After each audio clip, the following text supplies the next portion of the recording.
Good morning. We are at Creator Lab in South Hall, and I am so privileged because I'm standing next to the president of MrBeast, Mark Hustavit. How are you doing? I'm doing great. Really glad to be here. I'm actually really impressed with NAB leaning into creators this year. It's great. I know. You say that's a new thing, right? So how has it been in the past, and why do you think there's been this sudden need to finally cater to like the creator market? Well, I mean, look, I've been in this creator space for 15, maybe 17 years. I've come to a few. I've come to different conferences. Won't necessarily name names, but like you felt the sort of status quo, and you felt sort of this like sleepiness to an industry that was sort of reliant on how things were done. And there'd always be this little offshoot. We'd be put in the corner, but like, guys, pay attention to YouTube. It's getting really big. It's basically global free TV, and it's sustainable. And there's this whole other generation that's just going to literally lean into this. And finally, we've reached the scale where like massively big businesses can get built, and I'm really privileged to work with Jimmy, who's MrBeast, and we've really taken sort of scale to another level. And that's incredible. You're saying like they haven't been paying attention before, but I think 252 million YouTubers subscribers for MrBeast says a lot. So what was the scene when you were navigating, trying to feel heard, like, because you're saying like pay attention to YouTube. So what were those conversations initially like?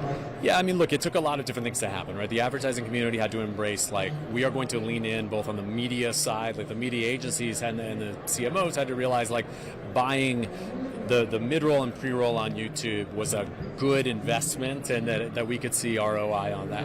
Then in terms of the sponsored integrations, that's when you pay the creator directly and they do a sponsored integrated message. Those have matured, and the rates have gone up, and advertisers are really seeing return on that because they're realizing the effect of like a highly engaged audience will take a direct action pretty quickly, and it's measurable, it's direct, it isn't this sort of ephemeral, like I don't know where my advertising dollars are really working or not. So it took a lot of technology and tools, and a lot of our vendors are here at NAB, and I think that's why it's relevant for us to be here. Our head of camera is here working with our vendors, pushing them and saying, hey, we need this smaller and faster and lighter, because like the companies that actually, the vendors that do lean into creators and listen to them as a very sizable part of the growth of consumer technology is those are the ones that are going to win. So yeah. I have to say, like, you're being a pioneer in the space. I feel like you definitely cracked the code. I mean, how many billions of views are we at with like Jimmy's YouTube channel now? I mean, total is probably, I don't even know the straight answer to that. I know that we're somewhere around 2.5 billion views a month. Wow. I like to think about unique humans, though, because like views can be distorted if you're looking at kids' content and music videos and stuff like that. So in a pure play sense, we're getting over 300 million unique people watch a MrBeast video in our main channel alone every 28 days. That's what YouTube reports in the back end. And then on like 90 days, it's over 600 million uniques. There are 2.7 billion MAU, or monthly active users, on YouTube. So we got some room to grow. We want to hit 1 billion people watching, and I don't think anybody's really ever scaled, like, whatever you want to call it, a show, a TV show or something. Like, what does it mean to have a global show that everybody is sort of watching at around the same time? Absolutely. And that's what we're going to figure it out. I know. Well, again, you cracked the code. So what is next? And what is MrBeast looking to navigate into next that we can plug here? Well, obviously, the big part of our story is globalization and localizing our content into many, many different territories. We're in 15, so we release globally. We're 15 plus languages now and adding more. That means you can switch the audio track. You can hear us in Hindi and Bangla and Portuguese and French and Spanish. And that allows, like, I mean, really, we look, even in those markets, we're effectively syndicating our own show. And back in the day, it was a very wholesale process.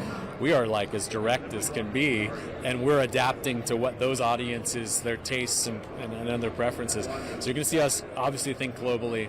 I think the best YouTube creators are thinking globally, and we try to push our advertisers to do that as well. It's still, I still wish there were global ad budgets. They don't really exist, but I keep pushing and fighting for the good fight, because look, we're reaching your customers all over the world, even though it might be coming from a U.S. Primarily a U.S. ad budget. You'll see us on some level play around with different formats. we're playing with longer storytelling.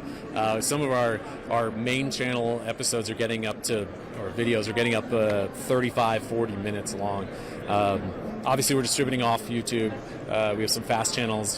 Shout out to Roku and Tubi and Amazon Freevee, and we have some others coming this year. So it lets us kind of experiment with like really programming a 24/7 linear feed effectively, which is new. That's new for YouTubers to have to think in terms of day parts. Yeah. Well, my last question is, how does it feel to be the president of MrBeast's YouTube channel? Is there pressure for you to stay at the top always? I mean, look, we're a team. We're like, titles really don't matter. Our creatives drive the ship, and we support the creatives to do that. Jimmy's our captain, but we've got some incredibly brilliant people. Really, the game is like you want to inspire and recruit some of the best and give them a place to just experiment and let them rip. But obviously there's pressure, especially with like some new things that we announced, and that's why we don't take it lightly. We have to basically put our heads down and grind, and we want more people who like are really like looking to sort of push the limits with us. So if you are, come to Greenville, North Carolina. That's where we're at. Well, thank you so much, Mark, for taking the time. You had a sold-out session earlier today. Obviously, there's so many people hungry for what's to come in the creator economy, and thank you for spending time here and being a pioneer in this field with us. Well, thanks to NAB for having me.